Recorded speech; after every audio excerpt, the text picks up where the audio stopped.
Blake says, more is the cry of a mistaken soul. So just wanting to accumulate, have this, have that, that's the mistaken soul. But he doesn't say, therefore, want less. He says, no, nothing less than all will satisfy man. We do have a desire for the divine within us, for the infinite, for the eternal. And so, again, any path that feels like it has this constricting effect upon you, it's leading you astray, I'd say. What if our modern crisis isn't a lack of meaning, but an overload of it? Too many interpretations, stories, fragments, and not enough depth. In today's episode of Wonderstruck, I speak with philosopher and psychotherapist Mark Vernon about absence of the sacred dimension that once oriented human life. Mark proposes that true meaning isn't found in the endless horizontal scroll of information, but in a reawakening to the vertical axis, to soul, spirit, and the mystery that transcends us. Mark's work invites us back into the territory of wonder, not as a luxury, but as a necessity for the soul. I am Elizabeth Rovere, a clinical psychologist, a yoga teacher, and a pilgrim in the realms of wonder and awe. This is Wonderstruck, a podcast about awe in all its forms, including the beautiful, the humbling, and even the uncanny. Together with thinkers and seekers, we explore the moments that undo us and awaken us to the very mystery of being. So, Mark, I'm just absolutely thrilled to be talking to you. It's my pleasure, and I've enjoyed reading Spiritual Intelligence, Life of Christianity, or Secret History of Christianity. It is a kind of a secret life in a way. The evolution of consciousness aspect of that. You're a prolific writer and a wonderful speaker. I'm so happy to be sitting here with you. Thank you so much for coming. Hello, well, thank you. It's a joy to speak, because I think a lot of these things, you're right, it is a kind of life. There's something living. And so speaking about these things is very much part of how we can sense the presence of them. So I know that some of your work, if not all of it, arguably, is in a way, it feels like it happened organically, but it's addressing this meaning crisis, or the fact that, people are feeling more divided and more depressed and more anxious than usual, or perhaps, I don't know if it's more than usual, but it seems like there's an intensity to it today. How do you see your work as a response to this? How does something like ancient wisdom, early Christianity address this modern existential and spiritual crisis? I think the meaning crisis is right, but strangely enough, I increasingly feel actually it's not that there's a lack of meaning around, but there's just this welter of different meanings. And what the crisis is about, therefore, is not maybe 20th century style nihilism and emptiness, but increasingly in the 21st century, I feel, is an excess of opposing meanings. Broadly speaking, everything seems to get increasingly collapsed onto a kind of horizontal flatland where there's lots of individual features. Because of the horizontal nature of the world in which we live, it's very hard to get a sense of how all this adds together or how to discern one path from another. And so I feel what's being lost is the vertical dimension. And this is what spiritual intelligence can give us. And we need it partly because we need to find ways of navigating this kind of meaning tsunami, but also because it's who we are as individuals as well. Do you feel that we're in the meaning crisis in that way because we've neglected it? Is that part of the reasons why we're here, that we've neglected this vertical? And I think when you describe it as we're in a horizontal or thin way in which we see the world and experience ourselves in the world, let's help people understand that a little bit better by what you mean horizontal versus vertical. Maybe I could talk about being a psychotherapist a bit, because I think it really does have very practical and tangible impact upon people's lives. People come to a psychotherapist, clinical psychologist, other kinds of help like that because they're suffering. I don't doubt the suffering, the extent of suffering that's around and about. But what they're often met with is a whole range of methodologies, a whole range of either techniques or even approaches that are presented as a kind of wisdom about what it is to be human. But again, this kind of proliferates.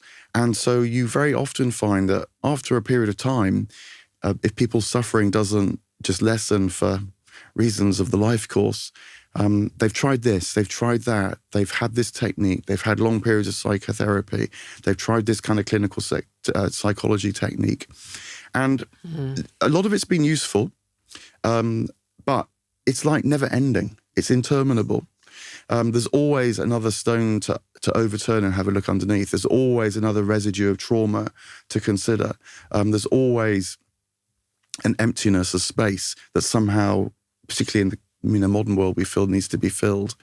And so I feel that this proliferation of techniques in psychology, which is sometimes known as the replication crisis, I think there's this phenomenon in psychology that one group come up with one set of results, and they've pursued a perfectly good methodology, they've got the evidence and so on. But then sometime later, another group pursue more or less the same question, but with a different methodology, and they come up with very different results. And if they're at all in the business of selling their psychology, each gets trademarked. And so you and I, as sort of punters of this, we get confusion. And I increasingly feel that what has got lost is it's to do with who we are as human beings, that we have, you might say, this kind of soul level, which is our inner vitality that we know more or less directly as individual people. And it has colour from the past, it has yearnings in the present, it has hopes for the future. It's that which we meet when we meet, the living presence of someone. But it's not all we are as human beings. We also have this connection to what you might call spirit, you might call the divine. It's the part of us, ourselves, which actually is not only more than who we are at the soulful level, but is more intimately who we are than at the soulful level. And psychology, and even psychotherapy in large part, doesn't know how to deal with that transcendent, vertical, spirit, divine dimension. And without it, we get lost. Yeah. Because there's no orientation, there's no axis upon which all this other stuff can kind of turn and find a place. No rudder, no orientation. And I love that you've said that. And so the vertical is more of this transcendental aspect. So there's two things. First of all, I love what you said about where it can be sort of this repetitive analysis that just keeps going and going and going, and you're sort of spiraling, and where are you?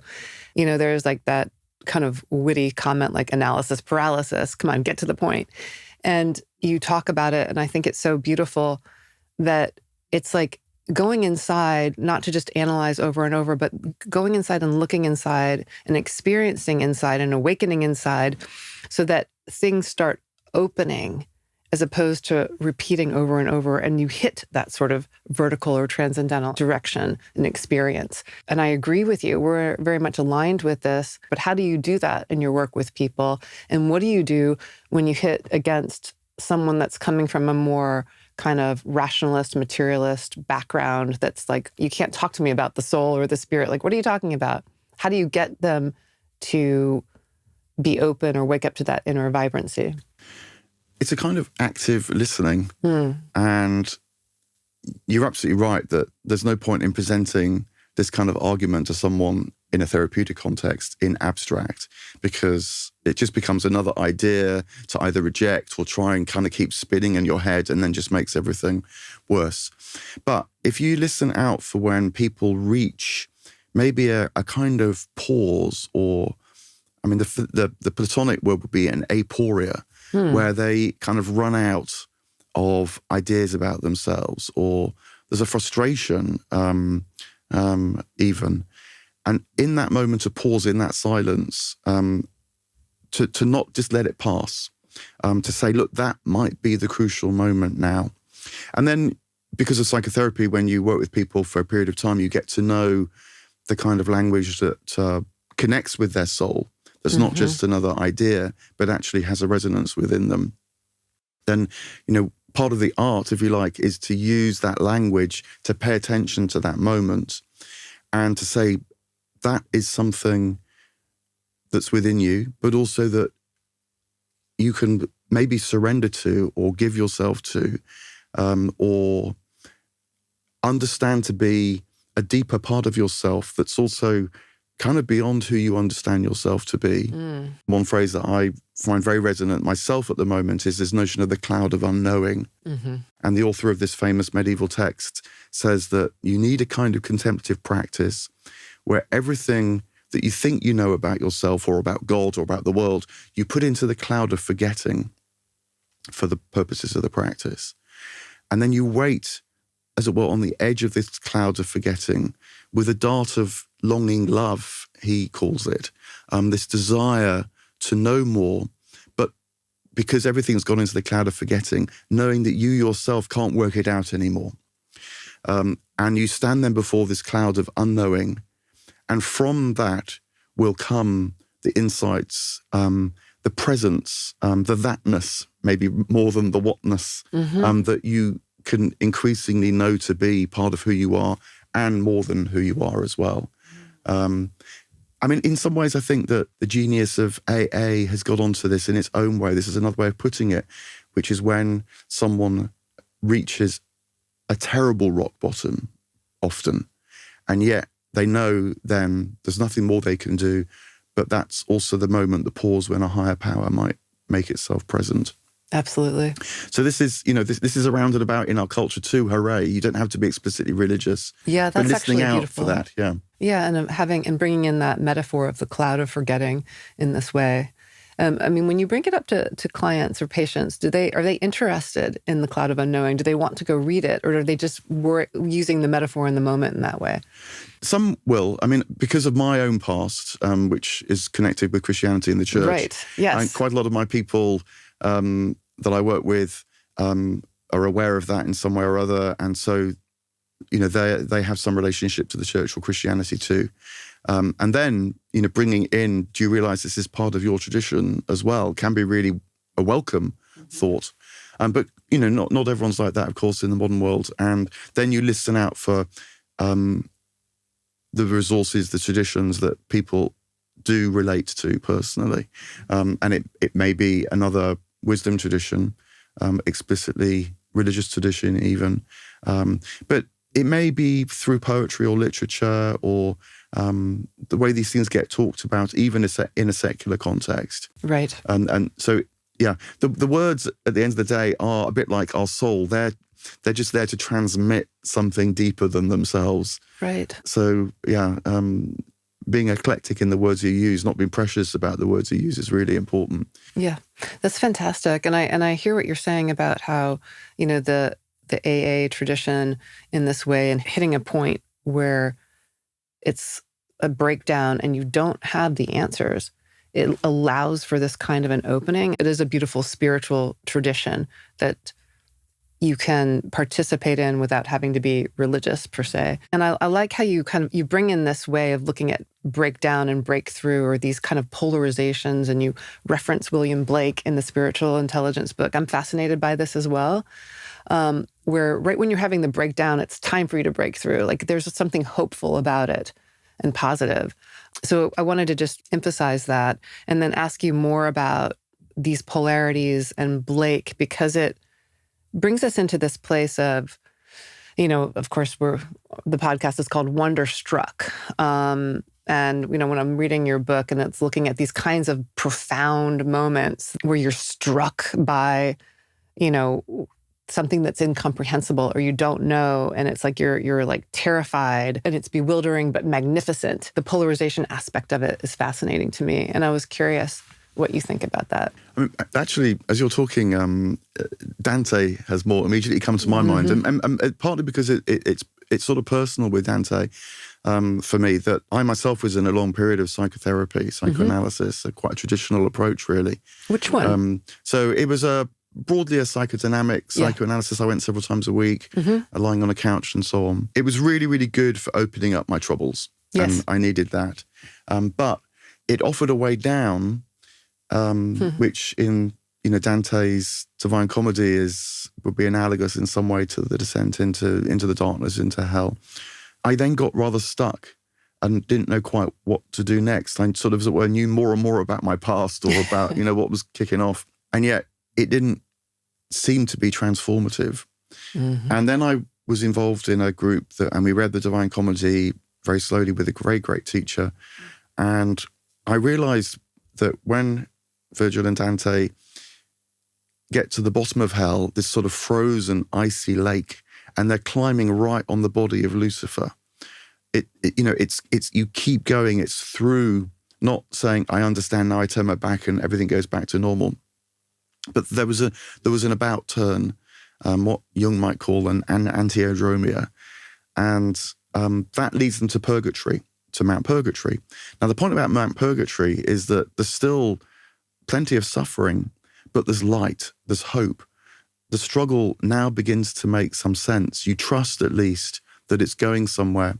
And I think at its best, psychotherapy is more purgatorial than hellish, because the therapist holds out the hope, even if you, as someone who are in therapy, can't have it at that moment, that this suffering, partly it's good to have techniques to deal with suffering, because we also have to live normal lives and maybe work or look after others or whatever it might be. So I don't want just to say techniques can't be useful. And even just knowing that someone else understands can be immensely a relief, actually. But there's something through the suffering as well that these wisdom traditions, this spiritual intelligence teaches us. And the suffering becomes very different when we realize that there is hope and that this is part of the transformation, and that we can reach out to others in the suffering, not just in happiness. And gradually what this is doing, I think, is creating the space around all that might be troubling us to see this higher dimension, to see, in Dante's scheme, the divine light more and more, and realize that's our kind of true self, that's more than just ourselves, and that we discover by giving ourselves to it. So this element of sacrifice, and, in the Christian tradition, it's the discussions about losing your life to find it and so on. Right. But you kind of have to know enough about what you're losing before you can lose it. You have to, Jack Kornfield, the famous Buddhist writer, he said things like, you have to be someone before you have to be a somebody before you can be a nobody. There's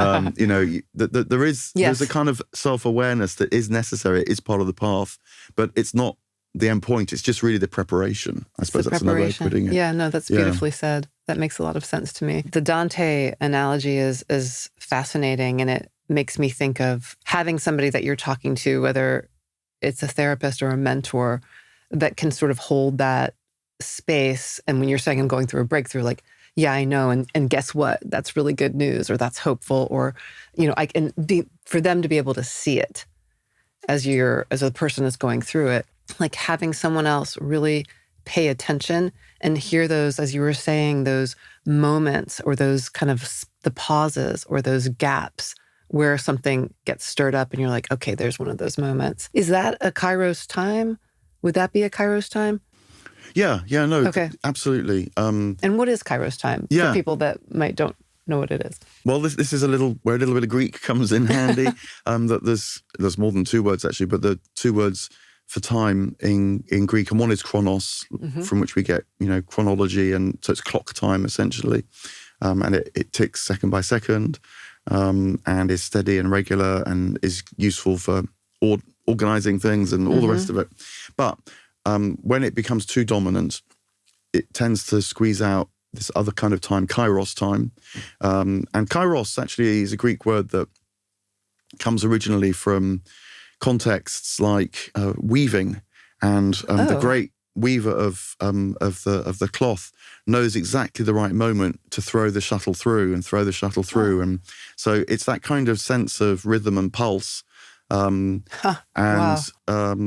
then that's that becomes a kind of spiritual knack as well. So Kairos, it can be a big moment, but often actually, it's good to learn to live with it as something that might be happening in every moment, a bit like the rhythm of the weaving. Beautiful. As well. It's so, when you said that about the weaving, that's fascinating to me, because my association was to Indra's web and the pulsation of the cosmos from like the Vedic tradition, or perhaps it's the spiritual commons that you talk about. You see these profound ideas, or I want to call them more than ideas, meanings, throughout the different traditions? I mean, I have in some substantial part become alerted to the way this is held in the Christian tradition because of the engagement with Vedic traditions, with Indian philosophy. Oh, wow. And particularly what's often called non-dualism, which focuses a bit like the Cloud of Unknowing, actually, on the moment of stepping apart in order to become more aware of the presence of the unity that's within all things. But I very, very much get drawn to those teachers who say that's just the first step, because then there's the return to the many, but to be able to see the one thing in the many. So sometimes it's called, that's the tantric move back, where Maya, that which had confused you before, now becomes the revelation of the divine presence in all things. Yeah. So there's this first step to become aware of the presence, but then most of life really is going to be the step back, so that becomes more and more the everyday rather than the exceptional experience. You know, it's beautiful. I can sort of feel that. I love that. And as you speak, which is that way in which suddenly you see, right, after going to kind of stepping into the being aware of the one and then coming back to the many and seeing in everything the one and the many, and just seeing that kind of unity, even though you're experiencing it somewhat separately. Yeah. I mean, I think Blake, you've been mentioning Blake, which has been wonderful. So let me return the Blake thought as well now, because he's another hugely important figure to me. And he famously talks about the minute particulars. And it's captured in one of his best known phrases, to see a world in a grain of sand and heaven in a wildflower, hold infinity in the palm of your hand and eternity for an hour.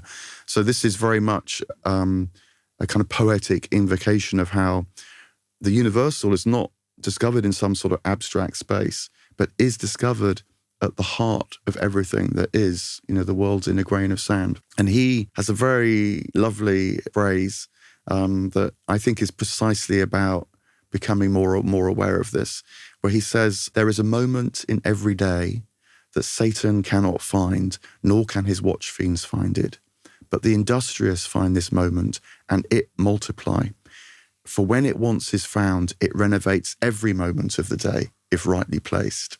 He actually, I think, learned a huge amount from Indian philosophy himself. He lived in this period where the East India Company was actually bringing back a lot of texts and wisdoms, like the Bhagavad Gita was translated into English for the first time in the late 1780s.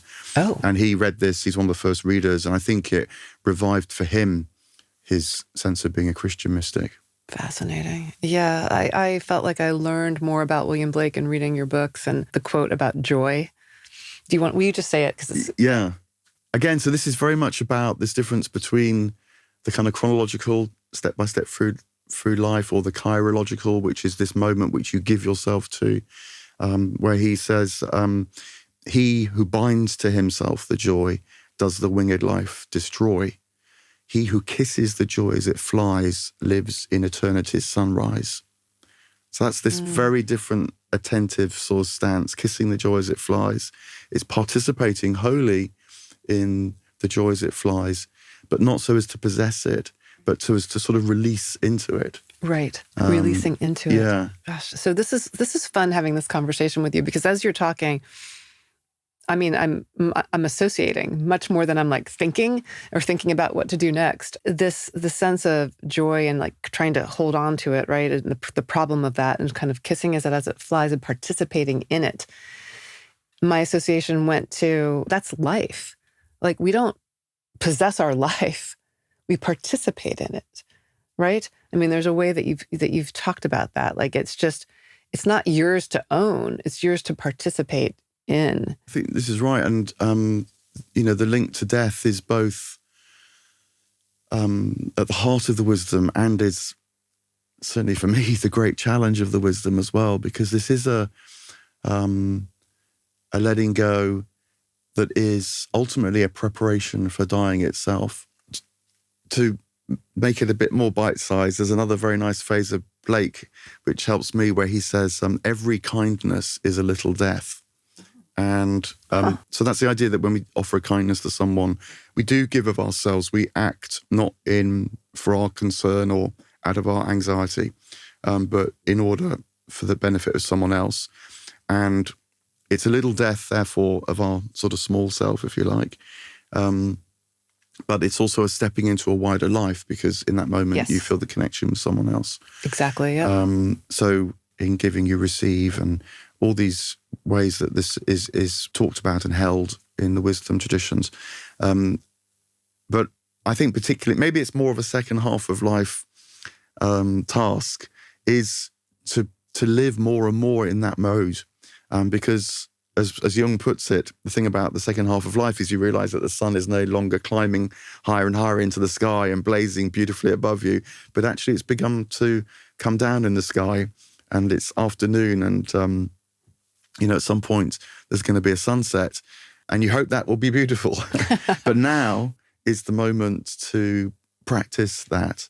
And hence, as you're saying, the question of death and dying isn't a kind of marginal concern in this approach, but is really the central concern. As the philosophers put it as well, Socrates, one of the famous sayings of his is, philosophy is learning how to die. And it's captured in one of the best known of Plato's dialogues, which is the one in which Socrates actually dies when he drinks the hemlock. This creates a kind of huge tension right through the dialogue, because this is going to happen. But at what point, not just is Socrates going to be at, but are those he's talking with going to be at for this inevitability? There's a moment in life, and sometimes there's a moment in the day where, working out who you are, asserting yourself, finding your place in this world is absolutely fundamental, because that's about being real and being grounded. But there comes a moment, if we're lucky, and I think that's why the old prayer, save us from sudden death, is so powerful, to have preparation for that. Is very much part of stepping into a wider life. Yeah, it's interesting as you say that. There's a couple of things that come to my mind. And so this idea of kindness being a small death, first I was like, what? I didn't quite grasp it. Then I was like, oh, okay, now I'm seeing it. Like the idea of when you're kind to someone and how it fulfills you, and like there's something you're giving, but it's uplifting. You feel that connection with the other person or something larger, and you feel uplifted in that process. And then going into like a sunrise, and I can't remember if William Blake said this about sunrise or sunset, but not just seeing, oh, it's a beautiful sunset, but seeing more in it, seeing more in the sun, sort of like this transcendent aspect that we intuitively and hopefully, feel about, as you said in Socrates or with Jesus, that is what death is in that way, this transcendent moment. It's a really difficult, death is really difficult. And I know you write about it. Yeah, I mean, I feel that any wisdom tradition worth its salt, if you want to sort of check it out, see what they say about death. Yeah. Because that's really where the rubber hits the road. Yeah. But, I mean, going back to Blake and what you're saying there about how his reflections on seeing the sun rise, is this another quite well-known set of remarks that he makes? He actually imagines having a conversation with someone, and this person says, when you see the sun rise, do you see a disc of gold about the size of a guinea popping up over the horizon? And Blake says, oh, no, I see the heavenly host crying, holy, holy, holy. And I think it is supposed to be witty, actually. There's a kind of lightness that is all part of this as well. Lightness is about letting go, isn't it? And levity, which we normally means kind of laughter, now was actually in the medieval period was the opposite of gravity. And if gravity roots us to the soil, levity it helps us rise to the stars.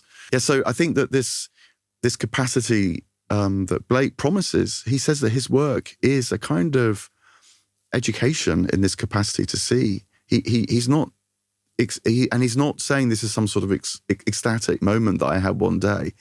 He says, no, this can be an invitation to a way of perceiving life that can become part of your everyday. I just might say in parenthesis that my next book is all about this in Blake. Oh, it is? It's called Awake, William Blake and the Power of the Imagination. But Blake says that this expansion of the imagination, this awakening of perception, is deeply linked to kissing the joy as it flies. I'm trusting this as much as knowing it directly myself, I should say.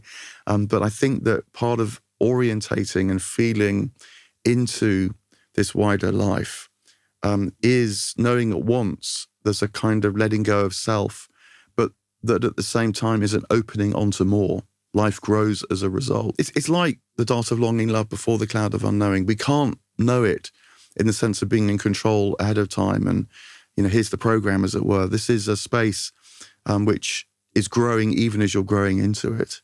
But we can, through trust, through these traditions, through great teachers like Blake and others, sort of follow this path. Yeah, it's interesting. It's like through trust and that kind of surrender in the way in which of not knowing, things open up. Things open up that you didn't expect, and it's like, awesome, it's fantastic. And so I wonder I'd like to trust that that's a way that you take into death. It's like, I don't have control. I don't know. Can I open up to trust the process in a way that I've seen in these different traditions, within those different traditions and philosophies? I mean, it makes sense intuitively, perceptually, imaginatively, go into dying in this way.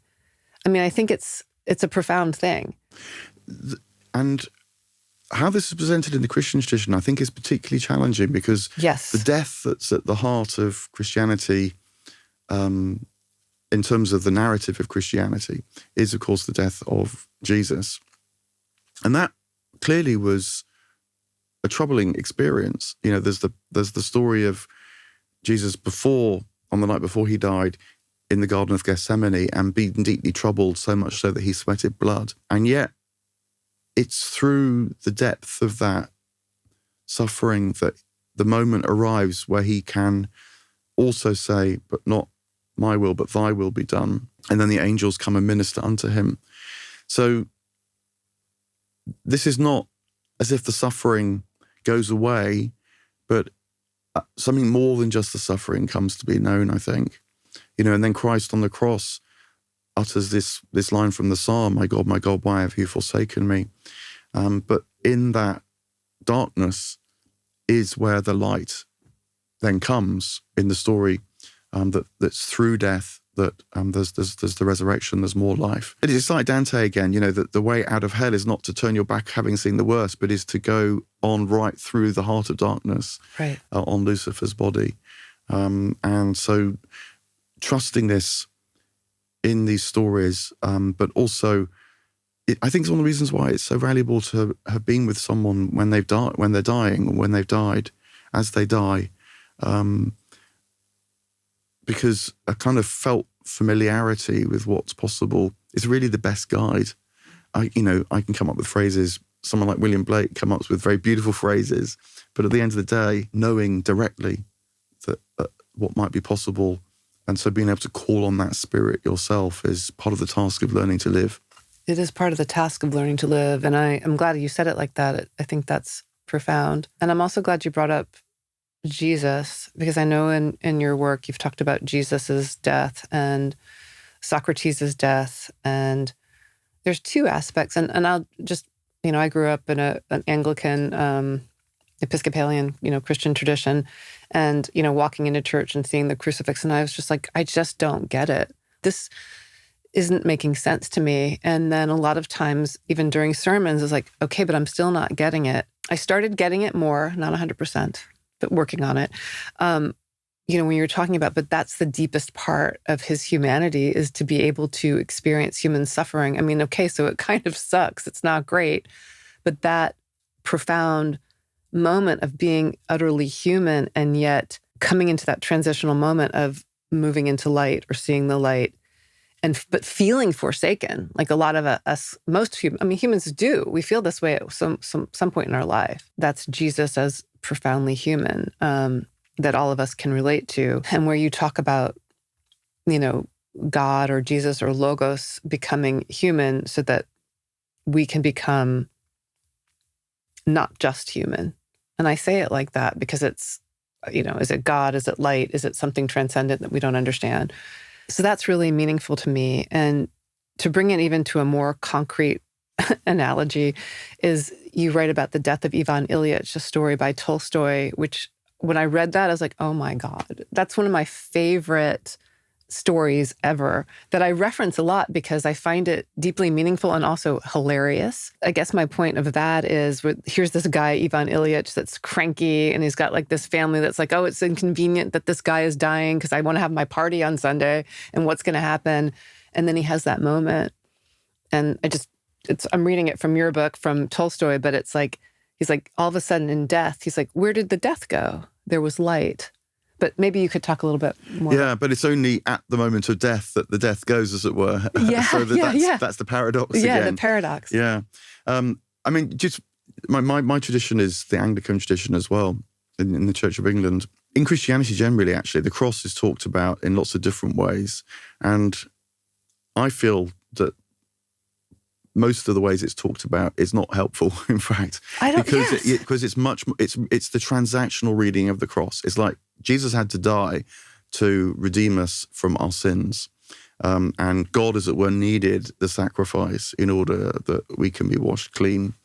And to my mind, it's an absolutely horrific reading of the cross, actually. Thank you. I right? Yeah, and I think what's happened is that the mystical reading, understanding this as a pattern of life, has got lost.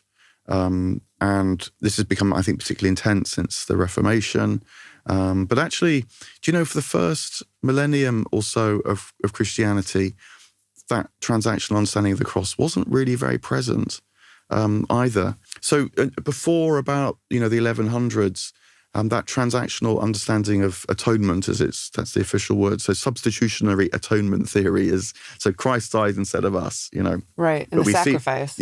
But we see the cross and the horror of it, and so that instills a sense of horror in ourselves, in our condition. Totally. That's not very present in the first Christian millennium, which is why if you go into an Orthodox church, Greek Orthodox, say, you don't actually see many crucifixes. There will be one, but it'll be sort of not right in front of you. Yeah. It'll probably be towards the back.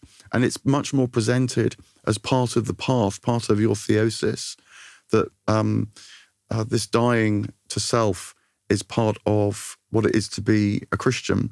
So that's a very, very different perception of the cross from certainly many Protestant traditions. In Christianity, there's never been any official theology of the cross.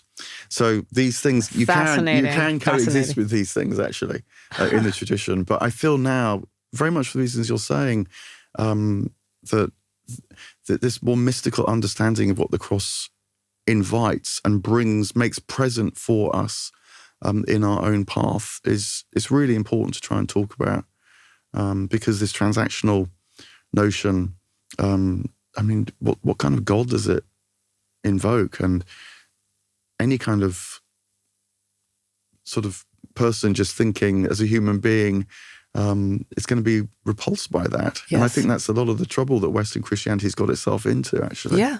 That was my experience growing up. I was just like, I just don't get this. I mean, this is not making any sense to me. I don't feel good about it. And, then I've been reading with your book, and then prior to that too, which I know you like, The Divine Double, Charles Stang's book, these early aspects of early Christianity. And it's like, it's so much more resonant. It's so much more powerful in a way, this secret history and, these parables and these stories and what's the deeper meaning that somehow I did not experience until, I was reading about it now, but I didn't experience it growing up. And it's just like, it's so much more appealing thinking about this more subversive, like religious sect that's going around doing these deeper mysteries and like awakening within. That's exciting. I mean, people would love Christianity if it was really about that in the church, I think. Yeah. I agree. It became a very practical question for me when I was thinking about the title of this book, A Secret History of Christianity, because I knew that would put a lot of Christians off, actually, because for them it has kind of Gnostic resonances, like there's some sort of knowledge which a minority group within Christianity transmitted, and it gets a bit Dan Brownish, and so it puts people off. But actually, it's actually a gospel word. It's a biblical word. Jesus talks about the secret and of the kingdom. And probably the most common phrase that he's cited saying in the Gospels are these words where he says, they see but see not, they hear but hear not. This idea that a transformation has got to happen to you, got to be received in order to understand what he's talking about. The kingdom is near, he says, and yet most people don't see it, don't know about it. And I think parables, his gnomic phrases, his wit, actually, the wit is great. There's a lot of kind of very strange, bizarre phrases that Jesus utters if you hear them kind of naively. But in that naivety is the energy that can make you think, wait a minute, what am I just not even seeing here at all? And so be ready in that moment for the secret. And, even the word mystical, comes from the Greek, which just means sort of obscure. You half know it's there, but you're not quite sure how to see and look at it. There's a certain attitude it's good to cultivate. Ultimately, it is revealed to you. It is a kind of unveiling as well. So that's pretty good. I like that. I think that's an analogy too for like that half knowing it's there, but that uncertainty, that sort of obscurity. I feel like that's how we live our lives. And that's why this horizontal doesn't work so well. It's like there's something more going on. And that's why when I read this or my producer reads this, we're like, wait, this is an awakening. This is exciting. And it makes me laugh too, because as I'm reading some of these things that you talk about with these parables, and you analyze, I'm going to say explore instead of analyze, the parables in your book. And I'm like, oh, that's what's going on. Because where Jesus talks about the first shall be last and the last shall be first, I mean, nobody really likes to hear that. It's like, I don't want to be last. And yet it's like, yeah, but guess what it really is about? But let's talk about humility. Humility is expansive and opening and receiving. That's pretty cool. So I wanted to ask you if you'd talk a little bit about that, and then the way in which, instead of morality in the church, but these virtues, and like humility is a virtue, and how virtues are cool. Can we bring them back? Yeah. On humility, actually, it was a moment when I went to hear the Karmapa, one of the great Buddhist leaders, Tibetan Buddhist leaders, speak. He was talking about humility and said, humility is like the sea. And the point about the sea is that it's at the lowest point, but that means that everything flows into it and it says yes to everything. And so becomes the ocean, this great water of being, if you like, trying to push the metaphor a bit, but because it's at the lowest place, because it's humble. And then I remembered that when Dante and Virgil come out of the Inferno and they're at the foothills of the Purgatory, their first guides that they encounter there tells them they need to go to the seashore. They need to go to the lowest point. And you can only begin the ascent when you've been to the lowest point and know what that feels like. And I think it is very much this kind of openness that it's inviting. And then similarly, looping back to the parables, I think another disaster really that's happened for Christianity is it's presented as a kind of moral creed, and the parables are presented as if they're teaching you how to behave. And then these notions like the first shall be last, and they become burdensome. For one thing, where's the appeal? But also it leads people to feel guilty. And so the link between guilt and Christianity is so deep as well. But when they are presented as possibilities of transformation, then they take on a completely different feel, because, this is appealing to the part within us that wants to know the divine, not just to, live a sort of good life in a moral sense. That's worthwhile in some ways, but it risks at least contracting our humanity. Blake, he talks about the wastes of moral law. So when Christianity becomes a sort of set of moral laws or a kind of creed, it wastes life actually, even if it, the intention is that it makes more of life. But conversely, when these things become invitations to pursue our desire, but to discern it, to understand that ultimately, as Blake says, more is the cry of a mistaken soul. So just wanting to accumulate, have this, have that, that's the mistaken soul. But he doesn't say, therefore, want less. He says, no, nothing less than all will satisfy man. We do have a desire for the divine within us, for the infinite, for the eternal. And so, again, any path that feels like it has this constricting effect upon you, it's leading you astray, I'd say. But the path that can be difficult, and looping back to what we were saying about suffering, but nonetheless you intuit it's the expansive path still. That's the one to follow. This desire for the internal within us that can manifest itself as, taking a lot of supplements and doing your exercise and whatever you might be doing, and fear of death, right? I'm wondering, maybe this is really more of an intuitive sense that life is eternal? I don't know. Yeah, I think you're right. I think that's another part of the kind of crux that we've got ourselves to in the modern world, is that the longing for eternity hasn't gone anywhere, but the working out of that has got channeled into, again, the flatland, very kind of flatly material notions of what a longer life might be, a wider, more expansive life might be. The material, I think, really matters, but when it's seen, as Blake says, as portals to eternity. And there's a nice little link with Dante here, actually, that what I think you're talking about in terms of how we can extend our life is often now referred to as transhumanism. Yes. And that was actually a word that Dante coined. You're kidding. So he talks about how when he's on the cusp of paradise, and he says, now is the moment to transhumanize. But for Dante, what it means is discovering the divine element, this vertical element within, which then the material and the horizontal, as it were, is in the service of, becomes a transmission path for. And what we've, of course, looping back to where we started, we've forgotten this vertical, or we don't trust it anymore. And so transhumanism itself has become just this kind of increasingly desperate quest to extend material life as if that's going to satisfy us. Right. And it's not quite. It needs this as well. There's two ways in which I'm seeing this. It's like you're talking about spiritual intelligence as an expansion of perception and a waking up of perception, so that you see more vertically, or see, experience, perceive more vertically. And, when I was reading the book too, I felt like, is spiritual intelligence also love? I love how you talk about love. I think it's so beautiful. And so there's that question. And then I know you wrote about a book about it about 10, 15 years ago. Yeah. And I was curious, why? Well, yeah, I mean, love is talked about in lots of different ways, of course. At the end of the day, I think that the desire called love, which is the sense of longing for more, is core to any spiritual path. It's in Plato. But in that little book on love, I tried to link it with developmental psychology. And again, partly for my own self, to work out what psychology might really reach for, and maybe has forgotten.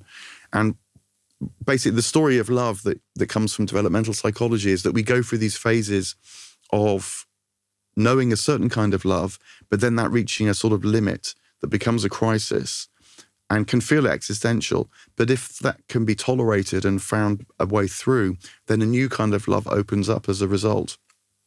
So a prime example, and maybe it's even the first example that we've all experienced, is when we're first born, and developmental psychology on the whole tends to teach us that the very young child, and maybe the child in the womb even more, doesn't know the difference between itself and other.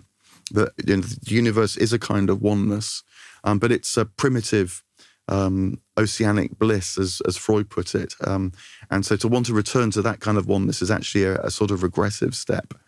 But what happens is that the child is born, and then realizes that warmth and food and being held isn't always just at its beck and call, isn't always present, isn't omnipresent.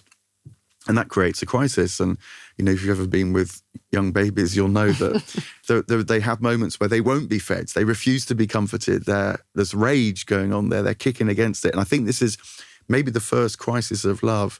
But what happens is, if that can be born, then there's the realization that love is two-dimensional. There's another person that you're receiving love from. And that is expansive. Yes. Now there's two dimensions in the world, not just one. And anyway, the point is, you can sort of track through developmental psychology these thresholds which are constantly met, which are very disturbing often. And yet, if they can be, the threshold can be transversed, a new dimension of love opens up. And the sort of divine bit, just to complete the story, is that what you gradually realize is that these wider and wider and wider notions of love were there all along. You just didn't know because you were operating in a smaller version of love. And the complete love is the divine love that after these early developmental stages we might discover as well. Beautiful. And you have to add to, because you talk about it, the etymology of threshold, like separating the wheat from the chaff or how? Do you know, I've forgotten about this. Oh, I mean, you might well book. be right. You might be right. I mean, threshing. So there must be a link. Yeah. Uh-huh. You write about it where it's like that's why thresholds are so profound, because it's like you're separating what's not needed to something that's more potent and meaningful. Yeah, and it can be a painful process. And it can be a painful process. Yeah. And I already have 2 questions I know that I need to ask you. Because your book on Christianity is also about the evolution of consciousness. And you also talk about Owen Barfield. Yeah. But consciousness, the evolution of consciousness, perhaps there is this profound shift in consciousness happening. Is that how you see it? Do you see us on the cusp of this shift now, kind of like what we had in this axial age? Barfield, who was great friends with C.S. Lewis and J.R.R. Tolkien, just to sort of place him a bit. So he's part of this Inklings group. He realized that words change meaning over time, and that if you can recover the older meanings, then what you've got in the word is a fossil of consciousness, as he called it. It can help you remember how consciousness, by which he meant the way that people experience the worlds themselves, the gods, nature, and so on, does shift very profoundly over time, over periods of, maybe 500, that kind of cultural time. Barfield spoke to me because I did this PhD on Plato, and I got the PhD, but I kind of came away thinking I didn't really understand what Plato was talking about. and Barfield says that's because people can read the whole of Plato and even write books, he says, on Plato and not have understood that key words in Plato carried very different resonances 2,500 years ago. And what he argues with this evidence, it is evidence, the evidence of words, was happening in figures like Plato, but also in the Jewish tradition with the Hebrew prophets, is that a great shift was unfolding from people primarily finding themselves what we would call externally in the world around, to people increasingly finding themselves internally. And so Socrates gets people to ask questions, what is this? How do you know that? How come something else? And this is a turn inwards to establish what you think you know, rather than staying in the wisdom tradition, in the rites and festivals of the religious system that would have sort of carried you through life previously. And then similarly with the Hebrew prophets, particularly with the trauma of the exile of the Israelites. And so they can't now go to Mount Zion where they found Yahweh. They can't now go to the temple where they could perform the rites and have the festivals that told them who they were externally. That gets carried into the exile and so must now live within them. And so this too cultivates a kind of interiority that didn't really exist before. And so Barfield said, that's what Barfield means by the evolution of consciousness, and it's linked to the axial age notion as well. And for him, as a Christian, this finds a complete expression in the figure of Jesus, who is at once both fully human and fully divine. And when Jesus says, I am, he's not just referring to I am Jesus of Nazareth living in a particular time and place, but is referring to the divine I am, the Hebrew word for God, name for God. And so within ourselves is this sort of infinite abyss at first, that's also the empty space within which the divine is born. And so that's the primary shift of consciousness that Barfield's interested in. He thinks it has a history. It didn't always exist. And that we're now in this dispensation, which is, and it has all sorts of knock-on effects. Like we now value the individual in a way that older societies and other societies maybe don't. So his notion of the evolution of consciousness is different from others that you can read about, though, which are presented more as a kind of linear continuity, a kind of progressive notion that consciousness expands and expands and expands. Barfield himself, he preferred, the shape was a U shape.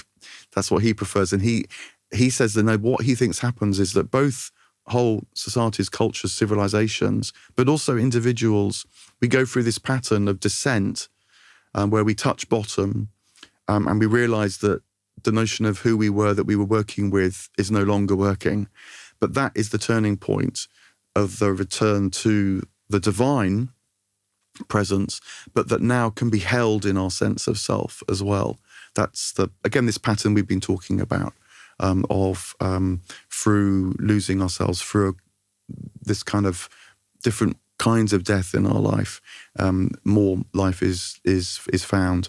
And so he prefers a U shape to a kind of steady incline. Yeah, more when he of a talks about the cycle, evolution of consciousness, which I think is more intuitively resonant for me. Do you feel that we're in this waking up to that space or reawakening to that place again now?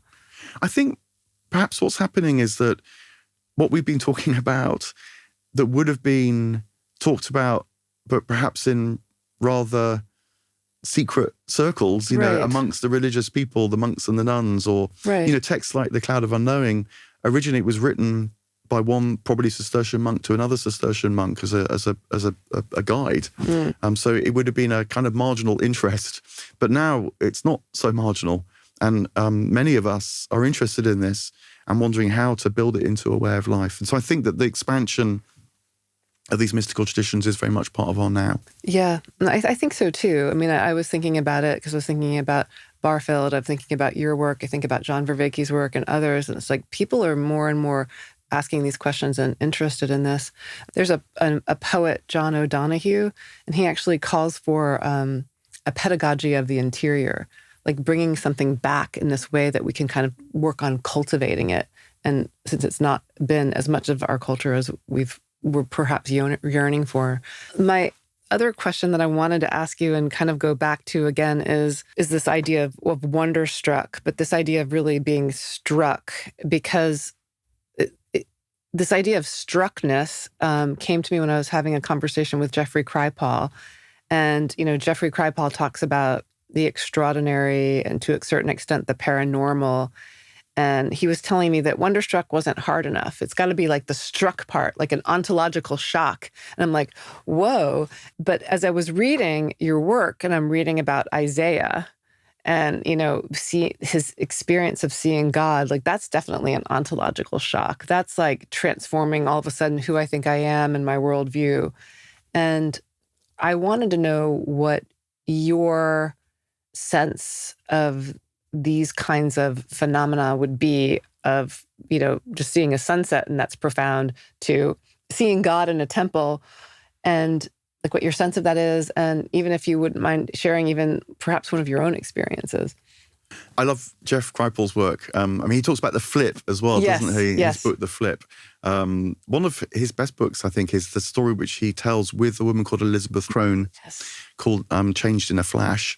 And Elizabeth had this experience of being struck by lightning and going to some sort of heavenly realm and existing there for quite a few weeks and learning various things and so on before returning to Earth. And it had only been a period of minutes on Earth. And she was kind of in the ambulance after the lightning strike. There's many reasons why it's a very fascinating book, partly because of the extent of what Elizabeth Crone knows and then Jeff Kripal's sort of unpacking of what she says. But two things particularly stood out for me, and I was in touch with Elizabeth as a result of this. One was that the heavens that she describes have very direct parallels to the paradise that Dante describes. She's Jewish, and I wanted to know, have you ever read Dante? And it wasn't just as in, blazing light and happiness and beauty and so on, which you might expect. It was details like she describes how she knew what someone else that she was with was thinking or feeling, not in a kind of bilateral process of telecommunication, but because they were all sharing in the one divine light, one divine mind. And in that sharing of the wider mind, what's going on around you becomes more transparent to you. And that's precisely how Dante describes Beatrice's understanding what he was worried about or wanting to ask about and so on. So this had the ring of authenticity to me, and it was hardly a scientific test, but I needed to know, have you read Dante? And she said no. So hooray for that. Yeah. But the other thing is that whilst it kind of made her life, it also sort of ruins her life. She talks about her marriage breaking down. She has a whole series of premonitions which are deeply disturbing. And so it was a great challenge to her as well. What are you going to make of this? And for me, that's in a way, the most important thing about these moments when we're struck, that because perhaps we live in this materialistic age, these things happen, and the first experience is a kind of jolt. It's like, what does that mean? Everything I thought to be the case, I now can't quite presume to be so. And so these various accounts of flips, ontological shocks that Jeff Kripal describes, I think they're really important for our time because we need that kind of shake. But it's only the first step, because what is next then asked of us is okay, so how are we going to remake our life now that we've had this glimpse? And that becomes the ordinary, everyday life that we live. The Kairos, that's not just the one moment, but might even become a steady experience of revelation. And the world becomes a kind of constant symbol to us, or as the Sufis put it, every face becomes the face of God.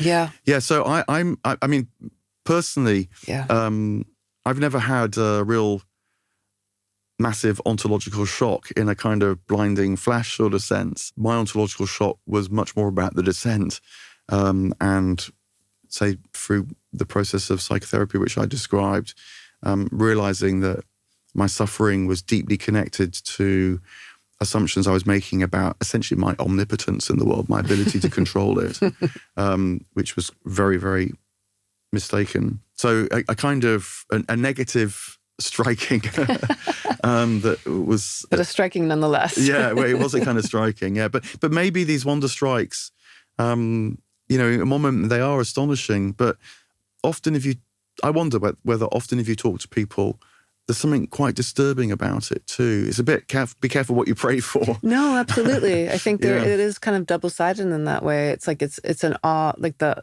awesome and awful, and but it's on a continuum as well, like a gradual kind of awakening versus like a striking awakening, or just these phenomenon. But it's part of our experience, which takes me to that William James aspect, which is like this religious experience is part of our experience. It can be grand and it can be subtle, but that needs to be part of our repertoire of life. Yeah, I agree. And, one of the great things that William James did in the Varieties of Religious Experience was take it seriously and start to look at it and ask, what does this mean? Yes, absolutely, which is a great place to just end right now. So thank you so much, Mark. I really appreciate speaking with you. It's been a pleasure. Yeah, well, look, thank you too for what I feel has been present as we've been talking, which, very much comes from this space that you're holding. So thank you. What stayed with me after this conversation is Mark's wisdom on healing, not as something we solve or fix, but as a deepening. In a world flooded with competing meetings, he reminds us that our relationship to the sacred, not necessarily religious, but indeed sacred, may be what is most unifying and what we're most longing for. If this episode resonated with you, please leave a comment and let us know what sparked your curiosity. You can follow us on Instagram @WonderstruckPod, subscribe on YouTube or your favorite podcast platform, and visit wonderstruck.org to learn more about our guests and upcoming events. Wonderstruck is produced by Striking Wonder Productions and the teams at Bailey Newman. Special thanks to Brian O'Kelly, Eliana Eleftheru, Travis Reese, and Josh Wilcox. And remember, be open to the wonder in life.